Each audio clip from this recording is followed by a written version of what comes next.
A very warm welcome to you guys once again on our YouTube platform English with SD Erudition।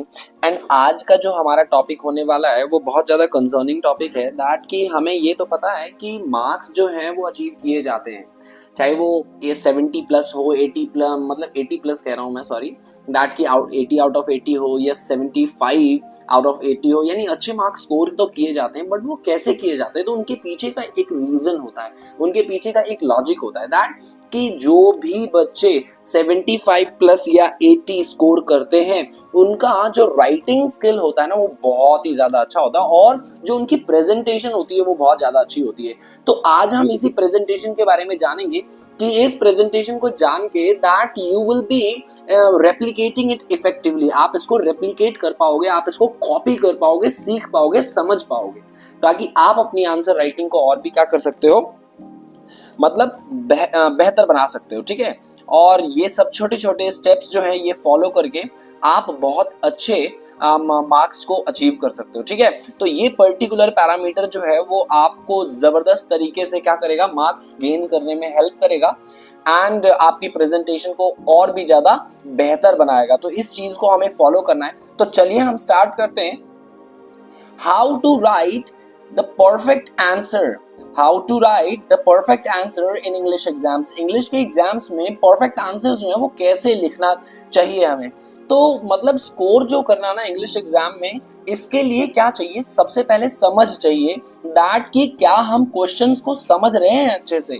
Okay, उसके बाद हम questions को जो है वो लिखते कैसे, हमारा प्रेजेंटेशन कैसा है, एंड टाइम मैनेजमेंट की इसमें सबसे ज्यादा जरूरी जो है वो टाइम मैनेजमेंट की। बहुत बच्चों का टाइम से पहले पेपर हो जाता है, या बहुत बच्चों का जो है वो टाइम में भी, मतलब जो 3 घंटे हैं वो भी सफिशिएंट नहीं हो पाता, उनका पेपर छूट जाता है। ठीक है, तो ये स्टेप बाय स्टेप जो है हमारा पूरा गाइड होने वाला है। दैट सबसे पहली जो चीज है that what we need to do to understand the question first. सबसे पहले जो है वो क्वेश्चन को समझना है, दैट क्वेश्चन में कह क्या रहा है। कि हमारे अंदर इतनी ज्यादा ईगरनेस होती है और इतनी ज्यादा हम लोग, मतलब कह लो कि पेशेंस नहीं होता। ओके, और क्वेश्चंस को पूरा पढ़े बगैर ही हम लोग अपना एक जजमेंट बना लेते हैं। ठीक है, कि ये कह रहा होगा, मतलब आगे क्वेश्चन पढ़ा नहीं और अपना जजमेंट पास करके उसके अकॉर्डिंग आंसर्स लिख दिया, और बाद में जब हम क्वेश्चंस को अच्छे से पढ़ते हैं, बाद में जब कोई और बताता है, मेरे दोस्त ने मुझे बताया अरे इसमें तो ये करना था, ओ माय गॉड ऐसा हो गया, मैं तो भूल ही गया या मैंने पढ़ा ही नहीं क्वेश्चन, तो ऐसा हमारा कंसर्न जो है वो आता है। तो सबसे पहले that what we need to do is to read questions carefully. Okay, इसमें देखना है कि कीवर्ड्स क्या है, उसमें हमें कुछ डिस्कस करने के लिए बोला है या कुछ एक्सप्लेन करने के लिए बोला है या कुछ कंपैरिजन क्रिएट करने के लिए बोला है। ठीक है, तो ये चीज आपको शो करनी है, और क्वेश्चंस में जितना पूछा जाए that exactly what you need to answer, सिर्फ और सिर्फ वही आंसर करना है और ज्यादा आंसर आपको नहीं करना है। Second point is the follow the proper structure. ये जो स्ट्रक्चर है ना ये आपके बहुत ज्यादा हेल्प करेगा मार्क्स को अचीव करने में। ठीक है, सबसे पहला ये स्पेशली लिटरेचर पोर्शन जो आपके 40 मार्क्स का है। ठीक है, तो इसमें आपको जो भी क्वेश्चन पूछा जाता है, अगर वो पोएम से रिलेटेड है तो उसका भी introduction, main body and conclusion, ये 3 चीजें जो है ना वो आपको इफेक्टिवली लिखना है। और आप जो भी लिखते हो ना that try to write it in paragraph, इसको पैराग्राफ में लिखो और जो भी की पॉइंट्स है उसको अंडरलाइन करके लिखो। ठीक है, मैं आपको एग्जांपल भी दूंगा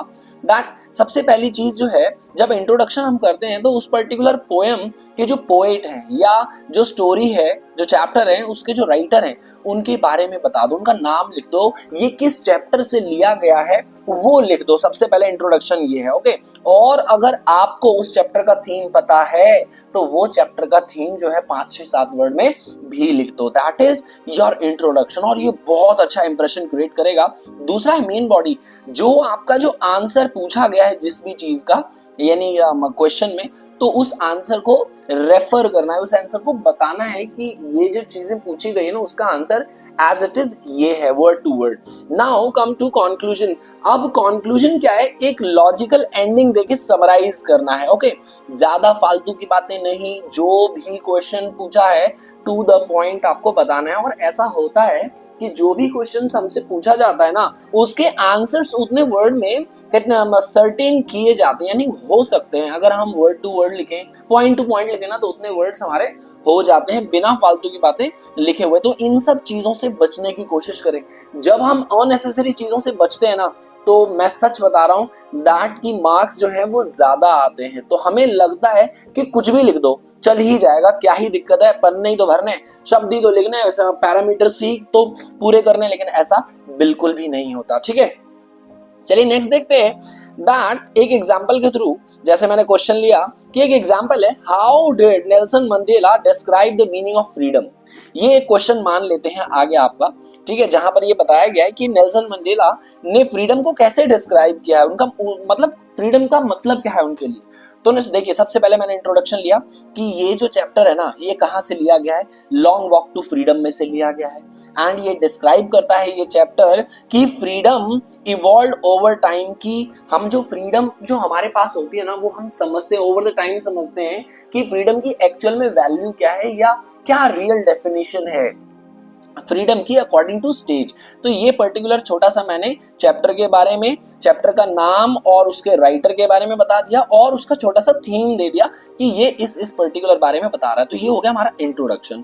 नाउ मेन बॉडी। अब आपका जो भी आंसर पूछा है, अब उस आंसर जो भी क्वेश्चन पूछा है, सॉरी, उस क्वेश्चन का आंसर करेंगे। तो देखिए दैट एज अ चाइल्ड उनको लगता है कि प्लेइंग, खेलना, घूमना फिरना, मजे करना, ये क्या है, फ्रीडम है। लेकिन जैसे ही वो थोड़े बड़े होते हैं तो उन्हें ये रियलाइज हो जाता है कि ट्रू फ्रीडम जो है ना, वो अबाउट इक्वलिटी एंड जस्टिस, यानी हमारे साथ कोई भी अन्याय ना हो और हर जगह हमारे साथ इक्वल बिहेवियर रखा जाए। ठीक है, कोई भी प्रेजुडिस या डिस्क्रिमिनेशन नहीं किया जाना चाहिए हमारे साथ, तो वो फ्रीडम है। और लास्ट में मैंने कंक्लूजन दे दिया कि ये पर्टिकुलर जो चैप्टर है ये किस बारे में है, that he dedicated his life to fighting apartheid, proving that freedom comes with responsibility. उन्होंने पूरे चैप्टर में ये प्रूव किया है कि जो फ्रीडम मिलती है ना, वो फ्रीडम कहीं ना कहीं रिस्पॉन्सिबिलिटी के साथ आती है। ठीक है, now come to writing skills. देखिए राइटिंग स्किल्स में आपको कोई कंक्लूजन या बॉडी या इंट्रोडक्शन जो है वो नहीं करना है, इसका पूरा का पूरा फॉर्मेट जो है वो एग्जैक्टली रेप्लिकेट करना है। और राइटिंग स्किल्स के तो मैंने पूरे ही वीडियो बना रखे हैं जहां पर शॉर्ट लाइंस जो है वो आपको मिलेंगी, और उस पूरा का पूरा फॉर्मेट जो है वो आपको लिखना है, और टोन फॉर्मल होनी चाहिए। और ग्रामेटिकल मिस्टेक्स भी हम बहुत ज्यादा करते हैं, तो अपनी ग्रामर को थोड़ा सा ना काम करना है, हमें अपनी ग्रामर पर थोड़ा सा वर्क करना पड़ेगा। ओके, जो सेंटेंसेस होते हैं वो क्या रखना है, हमें शॉर्ट रखना है एंड इम्पैक्टफुल सेंटेंसेस होने चाहिए। ये नहीं कि सेंटेंस हम लिख तो रहे हैं लेकिन पन्ने भरने वाला काम नहीं होना चाहिए। तो जब पन्ने भरने वाला काम होता है ना, तो फिर मार्क्स भी वैसे ही मिलते हैं हमें। ठीक है, नेक्स्ट इज दैट की एक एग्जांपल देखते हैं कि अगर हमें आर्टिकल राइटिंग आया है, ओके, तो आर्टिकल राइटिंग का स्ट्रक्चर क्या है। सबसे पहले हमने क्या लिखा, टॉपिक लिखा, ये होता है हमारा आर्टिकल राइटिंग का। ठीक है, टॉपिक है, उसके बाद बाय, अपना नाम लिखा, ये सेंटर में ही लिखा जाता है। उसके बाद इंट्रोडक्शन दिया कि क्या है पर्टिकुलर टॉपिक और क्या हो रहा है इससे रिगार्डिंग, क्या चीजें होती हैं। ठीक है, उसके बाद इसके कॉज, इफेक्ट्स, पॉसिबल सिचुएशन, ये हमने पूरा का पूरा फॉर्मेट में सीखा है कि ये मतलब आर्टिकल राइटिंग का फॉर्मेट है। तो ये चीजें जो है हमने क्या कर दिया, दे दिया, पूरा का पूरा एक्सप्लेन कर दिया। ओके, नाउ कम टू, आपको ये भी ध्यान रखना है कि जितना हो सके ना उतने वोकैबुलरीज का इस्तेमाल करिए। जहां जहां हो सके वहां अच्छे वोकैबुलरीज, सिनोनिम, एंटोनिम्स, इन सब का इस्तेमाल जो है वो आप करें। ठीक है, जैसे मान लिया कि इंपॉर्टेंट है, तो इंपॉर्टेंट की जगह आप क्या यूज कर सकते हैं, सिग्निफिकेंट यूज कर सकते हैं, क्रूशियल यूज कर सकते हैं। तो ऐसे आप छोटे छोटे वर्ड्स को क्या करें, मतलब जो उसके सिनोनिम्स का इस्तेमाल करें या एंटोनिम्स का इस्तेमाल करें। ओके, जहां पर जो भी इस्तेमाल होना चाहिए। क्लियर, तो अच्छे वोकैबुलरीज का जब हम इस्तेमाल करते हैं ना, तो वो डेफिनेटली एक अच्छा इंप्रेशन क्रिएट करता है। और बस एक ही चीज तो है जो आपको करना है, एग्जामिनर के ऊपर इंप्रेशन क्रिएट करना है। जैसे जैसे आप अपनी राइटिंग से, आप अपने प्रेजेंटेशन से, कैसे आपने प्रेजेंट किया है कि एक थाली में मैंने कुछ चावल रख दिया और सब्जी दाल डाल दिया उसी के ऊपर, और कोई भी कुछ भी, मतलब सारी चीजें एक ही प्लेट में दे दी। और एक होता है कि जब हम वेल ऑर्गेनाइज्ड तरीके से देते हैं तो खाने वाले को भी बहुत अच्छा लगता है और खिलाने वाले को भी बहुत अच्छा लगता है। तो ऐसा ही कि जब हम सारी चीजें प्रेजेंटेड फॉर्म में देते हैं, हमारी अच्छी प्रेजेंटेशन होती है ना, तो मार्क्स जो है वो ऑटोमेटिकली मिलते हैं एग्जामिनर डाउट भी नहीं करता कि इस बच्चे को 3 दूं या 3.5 दूं, वो पूरे 4 देगा आपको, ठीक है, या फुल मार्क्स देगा। उसके बाद अब आपको क्या करना है, दैट इनफॉर्मल वर्ड्स का इस्तेमाल नहीं करना। ये व्हाट्सएप लैंग्वेज में व्हाट्सएप और टाइपिंग चैटिंग कर करके हमारी आदत इतनी ज्यादा खराब हो गई है कि हम जो है राइटिंग में भी गोना वाना मी यू को हम ऐसे लिख देते हैं, विच इज रॉन्ग, ठीक है। तो हमें ऐसा नहीं करना है। उसके बाद अब आप जितना हो सके लिंकिंग वर्ड्स का इस्तेमाल करें। लिंकिंग वर्ड्स जैसे however, moreover, in conclusion, in order to, इन सब का इस्तेमाल हम कर सकते हैं दो सेंटेंसेस को जोड़ने में। अब इसका मतलब क्या होता है, जैसे हाउएवर का मतलब होता है हालांकि, हालांकि मतलब मैं तो वहां गया था, हालांकि वो वहां नहीं था। मोरओवर जब हम एडिशनल इंफॉर्मेशन देना चाहते हैं किसी चीज के बारे में, जैसे मैंने ये बता दिया, और इसके बारे में ये भी चीजें हैं, तो जब कभी भी किसी चीज के बारे में एडिशनल इंफॉर्मेशन देना हो तो हम मोरओवर देते हैं। इन कंक्लूजन, ओवरऑल जैसे हम बोलते हैं ना कि कुल मिलाकर के ऐसा ऐसा हुआ, तो in conclusion I got to know कि हाउ वाज ही, वो कैसा था, ओवरऑल मुझे ये पता चला वो कैसा था। इन ऑर्डर टू का इस्तेमाल होता है जब आप कोई काम कर रहे हो और रीजन देना चाहते हो। जैसे मैं मार्केट जा रहा हूँ, I am going to market. अब मार्केट क्यों जा रहा हूँ, तो I am going to market in order to buy vegetables, ठीक है। तो इसका इस्तेमाल हम कर सकते हैं। तो आई होप ये चारों का मतलब पता चल गया हो। और इन लिंकिंग वर्ड्स का इस्तेमाल आप करें, जितना इस्तेमाल करेंगे that will make a good impression, ठीक है। अगला है हमारा इंप्रूव प्रेजेंटेशन। प्रेजेंटेशन जो होनी चाहिए ना, जबरदस्त होनी चाहिए। ये सबसे इंपॉर्टेंट पार्ट है कि राइट नीटली, काटापेटी नहीं होनी चाहिए, ठीक है। नेक्स्ट, अगर आपको कोई भी नाम हो या की पॉइंट्स हो या कोई इवेंट हो, प्लेस हो, फैक्ट हो, उसको क्या करें आप अंडरलाइन करें, पेंसिल ले जाएं, ठीक है, पेंसिल से काम करें, पेंसिल से अंडरलाइन करें, ओके, या पेन से ही अंडरलाइन करें। और use paragraph instead of writing long blocks of text. लंबी राइटिंग करने के बजाय आप क्या करें, 4-5 लाइन के पैराग्राफ्स में आंसर करें। छोटे छोटे पैराग्राफ्स में जो हम आंसर करते हैं ना, तो वो ज्यादा प्रेजेंटेबल लगता है। उसके बाद अपने टाइम को मैनेज करें। टाइम ही तो मैनेज नहीं हो पाता है सर, कि हम एक ही क्वेश्चन में जहां घुसे तो वहीं के वहीं रह गए, पता ही नहीं चला कब घुसे थे, और जब हमें निकलने का समय मिला तब तक तो पेपर ही ले लिया मैडम ने या सर ने। तो इस चीज का आपको पता होना चाहिए कि मुझे किस सेक्शन में किस समय क्या करना है और क्या नहीं करना, किसको कितना समय देना है। तो पैसेज में हम स्टार्टिंग में करते हैं, तो if you find passage easy, अगर आपको थोड़ा सा भी पैसेज ना इजी लगता है तो आप पहले पैसेज कर लें। लेकिन अगर थोड़ा सा भी डाउटफुल हो तो पैसेज को करो साइड में। जो भी चीज है जो सबसे आसान लगे करने में, राइटिंग सेक्शन लगे, लिटरेचर सेक्शन लगे, वो सबसे पहले आप करो, ताकि वो आपके कॉन्फिडेंस को बूस्ट करे। ये सबसे ज्यादा इंपॉर्टेंट है कि कॉन्फिडेंस जब बूस्ट होगा ना, तब हमारा मतलब अंदर से आते हैं शब्द, फिर तो मतलब फ्लोली चलता रहता है, दिमाग ना भी चले लेकिन आपका हाथ जरूर चलता रहेगा, ओके।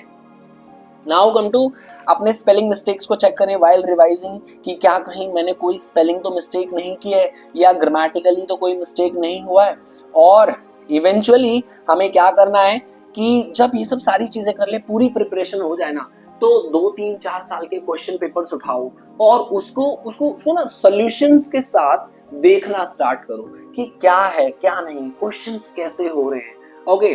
और लास्ट ईयर के जो जो बच्चा सबसे ज्यादा अच्छा मार्क्स स्कोर करता है, उसके क्वेश्चन पेपर को देखो कि उसने कैसे लिखा है और अपनी क्या गलतियां हैं, उन चीज पर काम करो, ठीक है। उन चीजों पर जब हम काम करते हैं तो ऑटोमेटिकली क्या होता है, हम अपने आप को बेहतर बनाते हैं। यानी हर खामियों को छुपाते जाओ और अपने आप को बेहतर बनाते जाओ। तो बस यही फॉर्मेट जो है, यही पैटर्न आपको अप्लाई करना है अपने राइटिंग सेक्शन में, और देखिए फिर जादू कमाल कि आप पेपर में छा जाओगे और एग्जामिनर आपको जबरदस्त भर भर के मार्क्स देगा, ठीक है। एक और चीज कि जो वर्ड लिमिट है उससे ज्यादा लिखने की कोशिश ना करें। अगर 50 वर्ड है तो आपको 50 या 60 या 45 तक में जा सकते हैं, ठीक है। तो इससे ज्यादा आप ना जाएं।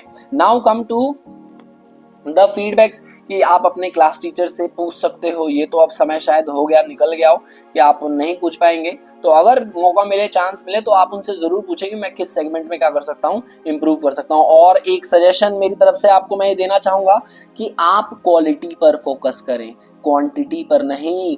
कि आपको अगर 50 वर्ड्स बोला गया है ना लिखने के लिए और आपने 40 ही लिखा है, लेकिन वो बिल्कुल क्वांटिटी है, बिल्कुल वर्ड टू वर्ड आपने एक्सप्लेनेशन की है, कि एक एक शब्द मतलब जो है ना वो उस क्वेश्चन के आंसर को बयां कर रहा है, कुछ भी फालतू नहीं लिखा, तो आपकी क्वांटिटी मायने नहीं रखेगी, आपकी जो क्वालिटी है वो मायने रखेगी। ठीक है, एक अच्छा आंसर जो है, पॉइंट टू पॉइंट आंसर जो है वो बेहतर होता है एक लेंदी और अनक्लियर वन से कि मुझे समझ में ही नहीं आ रहा है इस बच्चे ने क्या लिख दिया यार, 50 लाइनें लिख दिया लेकिन मुझे पता ही नहीं चल रहा है कि मतलब कहना क्या चाहता है, इसका सर पांव एक मतलब अलाइंड ही नहीं है। ठीक है, सब बिना सर पैर वाली बातें कर रहा है। ठीक है, तो वहां पर आपके क्वेश्चंस में जो आंसर्स हैं उसके मार्क्स जो है वो काटे जा सकते हैं। तो एक अच्छा स्ट्रक्चर होना चाहिए और क्वालिटी पर फोकस करें, बस कॉन्फिडेंस रखें और बस करते जाएं। ठीक है, best of luck for your exam guys, and मिलते हैं हम लोग अपने नेक्स्ट वीडियो में।